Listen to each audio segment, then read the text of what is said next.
And we're going to talk next with Alexa. That probably turned on a lot of computers around the country. And your question, Alexa, from Seattle, Washington. Hi, it's actually Alexia, but that's Oh, okay. I'm sorry. Well, that makes it easier. Yeah, it's really nice to talk to you, Doug. I've watched a lot of your videos. Um, but my question is about the laws of Moses, or the laws. So my understanding is that we have the Ten Commandments that's separate from the other laws, and the other laws include things like the ceremonial laws. And then there's some other laws that include things like diet and marriage, and you can't wear different fibers together, and homosexuality and stuff like that. So I know that when I tell people the Ten Commandments is separate and we have to honor those, they say, well, what about all those other laws where you can't wear fabrics? And I can't tell them, well, those don't apply because today's society doesn't matter about those fabrics, because in that same group of laws, there's things like diet, which we should still follow, the homosexuality things that we should still follow. So it's almost as though I'm picking and choosing which ones we should follow and which ones we shouldn't. So how do I explain that to Great people? question. That's a great question. Now, the law of God is, of course, the moral law. The Ten Commandments is eternal. Then you have civil law. Most of the American and the Western world civil law is based on the law of Moses. In the law of Moses, they had a different punishment for premeditated murder than they did for accidental murder or manslaughter. That's based on our laws today. Some of the civil law was talking about being a good neighbor. It said if your enemy's donkey or ox wanders off, you will bring it back to them. That's where Jesus said, "Love even your enemy." And so the civil laws are good practical laws, but we're not governed by the civil law because we've got a government that has those own laws.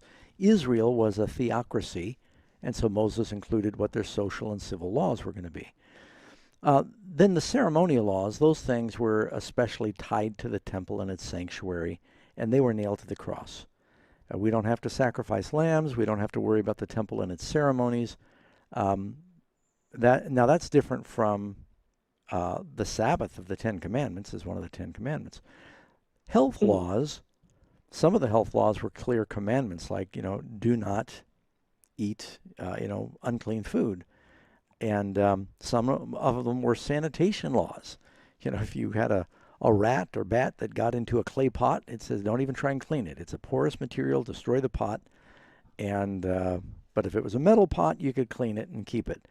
That's incredibly wise sanitation. So when you're talking now specifically about, and of course the laws about homosexuality, that still falls under the moral category.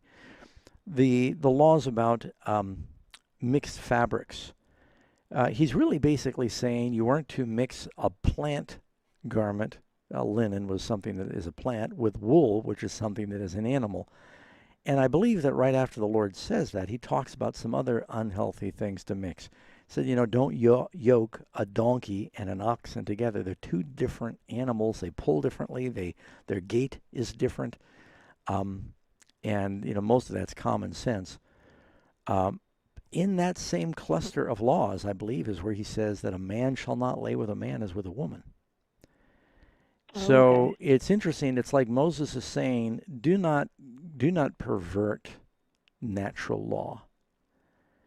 And so I think he's got them clustered that way, and you can take a look and double check. There's a couple places where they appear. So, but now today, if a person says, "Well, is it okay if I wear some polyester and cotton?" I don't have any problem with that. I don't think God is forbidding that. There's no health, moral reason not to that we know of.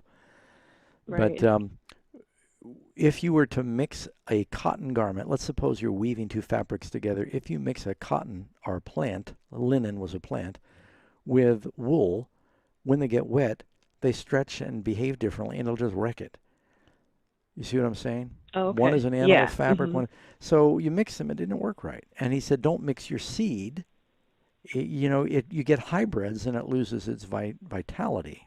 Some of the hybrids, anyway. I don't know. I hope that's making sense. But yes, that makes a lot of sense. Most of the law we still keep in principle. The only ones you really have taken on a symbolic meaning is the ceremonial law. Of course, with the civil laws, we're not under a theocracy. We don't stone people for adultery or Sabbath breaking. Right. Because, it's a free culture now. People get to choose. I think it was Roger Williams. He was very wise, one of the founders of America. He said our country should be based on everyone should try to keep all 10 commandments. He said, but the government should only enforce the last 6. The government should not tell you what God to worship, when to worship him, what his name is, and how to worship him, which is really very wise. And so our government was not deleting religion. It was separating the commandments. You had the first table that is our obligation to God. That is a personal choice. You cannot force someone to worship God. The last 6 commandments, every government must enforce.